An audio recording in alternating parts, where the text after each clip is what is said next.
এই যে incubator machine আমি নিজে হাতে তৈরি করেছি, সবাই চেষ্টা করছে, আমিও চেষ্টা করে দেখলাম। 21 দিন বাদ ভিডিও দিলাম, বাচ্চা ফুটেছে, সাকসেসভাবে বাচ্চা ফুটেছে ইনকিউবেটর মেশিনে। দেখতেই পাচ্ছেন আপনারা, ভিউজ, লাইভ ভিউজ দেখাচ্ছি। আর মানুষকে ভুল তথ্য দিয়ে কোনো লাভ নেই। আমি মেশিন বানিয়ে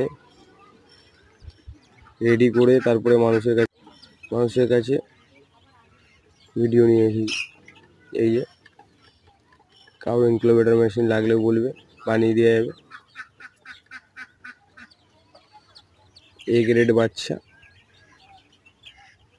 60খানা ডিম ক্যাপাসিটি। আমি প্রথম 40টা ডিম বসিয়েছিলাম, তার মধ্যে দিয়ে এখন দেখতেই পাচ্ছেন আপনারা বেশিরভাগই হ্যাচিং হয়ে গেছে, বাচ্চাও ফুটে গেছে। আর কিছু ডিম বাকি আছে, যেগুলো আর 24 ঘন্টার মধ্যেই আশা করি ফুটে যাবে, ডিম থেকে বেরিয়ে যাবে। সাকসেস ইনকিউবেটর নতুন ভিডিও।